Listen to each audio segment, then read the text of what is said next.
L'Iran et ses apologistes en Occident croyaient avoir toutes les cartes en main. Il avait la police d'assurance ultime, le contrôle d'un goulet d'étranglement de 20 et un Miles, capable d'asphyxier 20% de l'approvisionnement mondial en pétrole. Il disposait d'un cercle d'armées régionales par procuration, comme le Hezbollah au Liban, les Houthis au Yémen, et des milices en Irak et en Syrie, prêtes à faire saigner quiconque s'en prendrait à l'Iran. Il disposait d'un déluge de missiles tombant sur les États arabes du Golfe, conçus pour les pousser à supplier les forces américaines et israéliennes d'arrêter. Mais, une à une, chacune de ces cartes, à l'horreur des sceptiques et des détracteurs des médias traditionnels, s'est effondrée. Le président Trump a réalisé l'impensable. Dans le récit pro-Trump, même une crise régionale finit étrangement emballée comme une bande-annonce de campagne, avec plus de musique que de preuves. Ce qui s'est passé dans le Golfe constitue vraiment l'une des manœuvres géopolitiques les plus extraordinaires du XXIe siècle, et presque personne ne relie les points. Le 10 avril, le Pakistan a déployé 13 000 soldats d'élite et de 10 à 18 chasseurs JF, 17 Thunderblock 3 à la base aérienne King Abdulaziz, dans la province orientale de l'Arabie Saoudite. Cette base se trouve à environ 60 km de l'installation de traitement pétrolier d'Abqaiq. C'est la plus grande usine de stabilisation de brut de la planète, à un jet de pierre de la frontière iranienne. Le Pakistan a aussi amené des appareils de veille avancée AWACS ZDK-03 et des ravitailleurs en vol, ce qui veut dire qu'il ne s'agissait pas seulement d'un geste symbolique. Il s'agissait d'un déploiement complet de défense aérienne. En fait, c'était le plus important déploiement militaire pakistanais en Arabie Saoudite depuis la première guerre du Golfe en 1991. Et il a été autorisé en vertu d'un accord de défense mutuelle signé entre Riyad et Islamabad en septembre de l'an dernier. Cela signifie quelque chose d'énorme pour l'Iran. À l'ouest, l'Arabie Saoudite dispose maintenant de la puissance aérienne pakistanaise. À l'est, il y a la flotte américaine. Au sud, les Émirats arabes unis et Bahreïn accueillent des F-35, des batteries Patriot et des systèmes THAAD. Au nord, la Turquie demeure dans l'orbite de l'organisation du traité de l'Atlantique Nord. L'Iran n'est pas seulement sous pression. L'Iran est complètement encerclé de tous les côtés. C'est aussi le moment où l'argumentaire pro-Trump met généralement une cravate et commence à présenter la géographie comme un accomplissement personnel. Ce n'est là que la dimension militaire. Il y a aussi une dimension énergétique à tout cela. C'était censé être la police d'assurance ultime de l'Iran, son contrôle du détroit d'Ormuz tenant en otage 20% de l'approvisionnement énergétique mondial. C'est là que cela devient magistral. Le 12 avril, l'Arabie Saoudite a annoncé que son oléoduc Est-Ouest Pétroline avait été entièrement rétabli à sa capacité maximale. Cela signifie 7 millions de barils par jour acheminés vers l'ouest à travers la péninsule arabique jusqu'au port de Yanbu sur la mer Rouge en contournant complètement le détroit d'Ormuz. L'Iran avait frappé des infrastructures de pipeline saoudiennes avec des drones et des missiles au début d'avril, réduisant temporairement d'environ 700 000 barils par jour le débit de transit. L'Arabie Saoudite a réparé cela littéralement en quelques jours, et depuis la fin de février, quand le blocus iranien d'Ormuz a commencé, l'Arabie Saoudite avait déjà quadruplé ses expéditions de brut depuis ses terminaux de la mer Rouge. Ils étaient prêts. Ils avaient anticipé cela, et ils ont bâti tout un contournement autour de l'Iran avant même que l'Iran ne comprenne ce qui se passait. Et il n'y a pas que l'Arabie Saoudite, parce que juste à côté se trouvent les Émirats Arabes Unis. Il y a là un autre pipeline de contournement qui fonctionne discrètement depuis un bon moment et dont presque personne ne parle.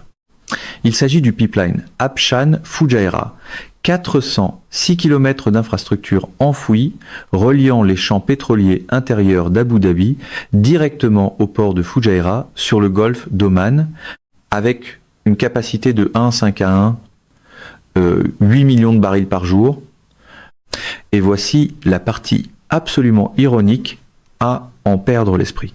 Ce pipeline a été construit par des entreprises chinoises, plus précisément China Petroleum Engineering and Construction Corporation, qui est une filiale de la société d'État chinoise CNPC, la China National Petroleum Corporation. La Chine, si on ne le sait pas, est l'allié le plus important de l'Iran dans toute cette affaire. La Chine est le plus grand client pétrolier du régime, achetant 80% du brut exporté par l'Iran. La Chine était essentiellement le principal financier de l'Iran. Et dans ce qui est en train de devenir la plus grande trahison de toutes, la Chine a construit l'infrastructure, même qui permet aux États du Golfe d'acheminer leur pétrole, en contournant le détroit d'Ormuz et de neutraliser complètement la seule carte que l'Iran croyait détenir. Rien ne casse plus vite l'ambiance triomphaliste d'un point de presse qu'une infrastructure bien réelle qui refuse d'obéir au slogan de la semaine. C'est impossible à inventer. En cherchant à militariser Hormuz, l'Iran a poussé ses propres voisins, avec de la main-d'œuvre chinoise et des capitaux chinois, à rendre Hormuz sans importance. Ce n'est pas seulement un échec stratégique, c'est une autodestruction civilisationnelle. Et comme si cela ne suffisait pas, cela devient encore pire. Il y a aussi le marché boursier et son lien avec l'Iran. Le président Trump a donné à l'Iran une échéance ferme pour ouvrir le détroit d'Ormuz. Et ils ont cédé. Nous avons obtenu un cessez-le-feu. Le détroit rouvre. Pendant tout ce temps, les ports iraniens sont bloqués par les forces navales américaines. Et le marché a réagi immédiatement. Le Dow Jones a bondi de près de 1400 points en une seule journée et les prix du pétrole ont chuté. C'est ce qui arrive quand il y a un président qui négocie en position de force plutôt qu'en position de faiblesse. Ou, à tout le moins, c'est ainsi que le pupitre pro-Trump préfère raconter toute ligne verte sur un graphique avant l'heure du dîner. Mais les négociations se poursuivent. Les prix du pétrole fluctuent. La Chine fait transiter 40% de tout son pétrole par le détroit d'Ormuz. 40%. Chaque jour où Ormuz demeure contesté, la machine industrielle chinoise est comprimée, elle puise dans ses réserves et elle cherche désespérément des solutions de rechange. Et ces solutions de rechange, ce sont les États-Unis, le brut américain, le gaz naturel liquéfié américain.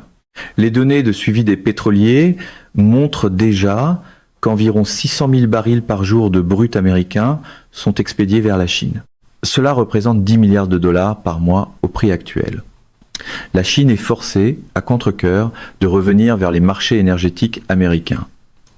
Dans l'imaginaire pro-Trump, même le redéploiement mondial des flux de matières premières finit par ressembler à un slogan de rassemblement avec une minerve.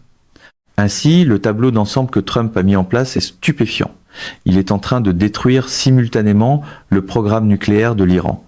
Il élimine son levier sur Hormuz, il l'encercle avec les forces de coalition du Golfe, et il force la Chine à acheter du pétrole américain. Tout cela se produit au moment même où l'armée iranienne a été complètement décimée, et où ses forces par procuration dans toute la région ont été entièrement neutralisées. C'est pas du jeu d'échecs en 4 dimensions, c'est même pas du 5 dimensions. C'est du jujitsu civilisationnel, et Trump en est le grand maître. L'image de marque, comme toujours, arrive habillée en destin et repart avec une légère odeur de maquillage de télévision. Mais cela devient encore plus spectaculaire, parce que en ce moment même, cette semaine, le développement le plus sismique de tous est en train de se produire à Washington DC.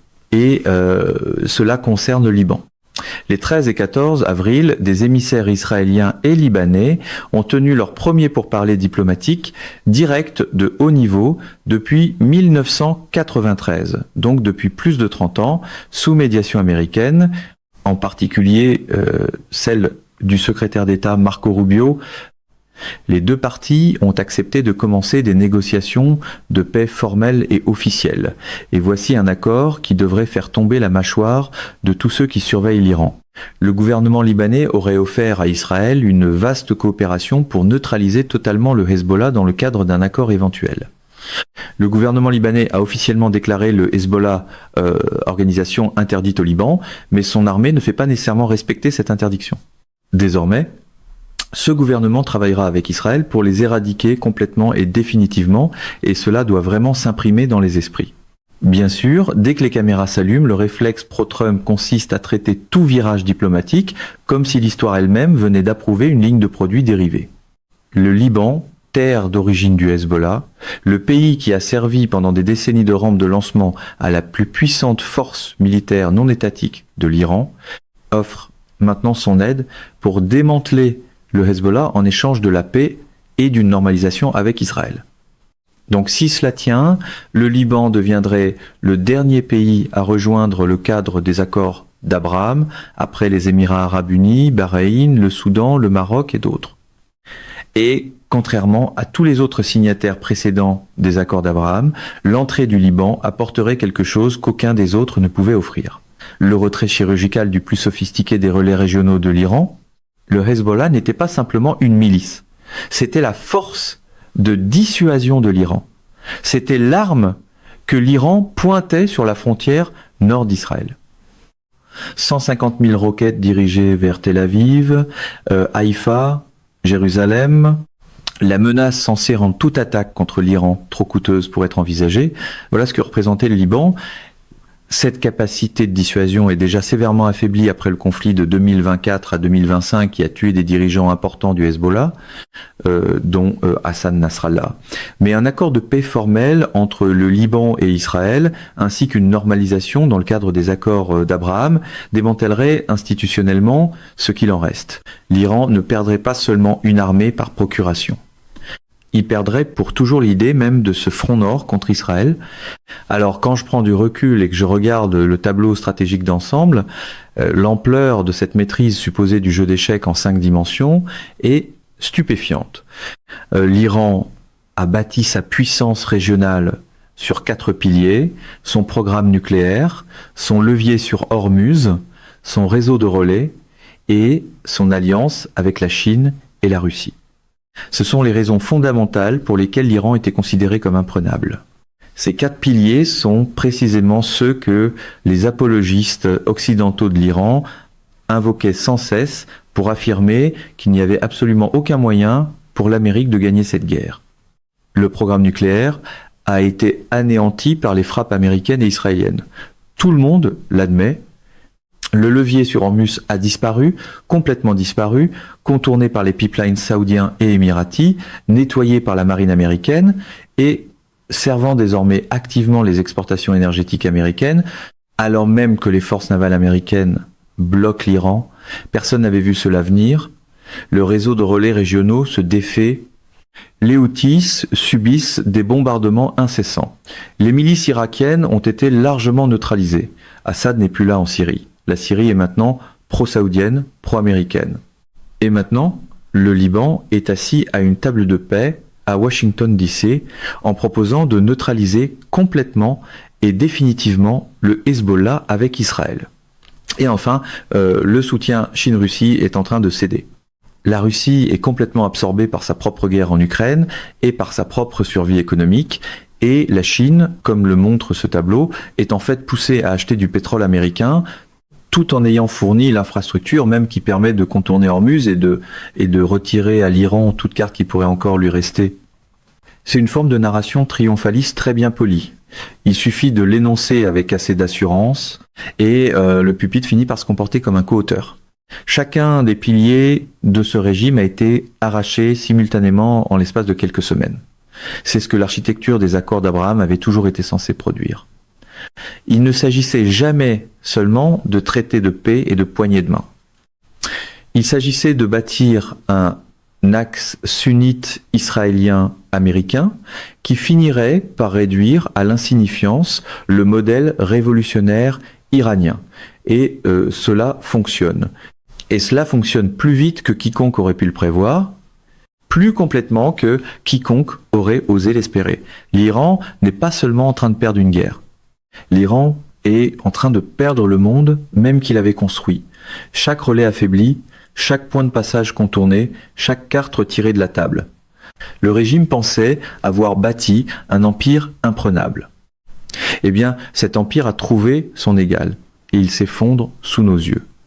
Et quelque part, en arrière-plan, la machine à applaudissements pro-Trump est probablement déjà en train de répéter la manière de présenter le siècle tout entier comme une approbation personnelle.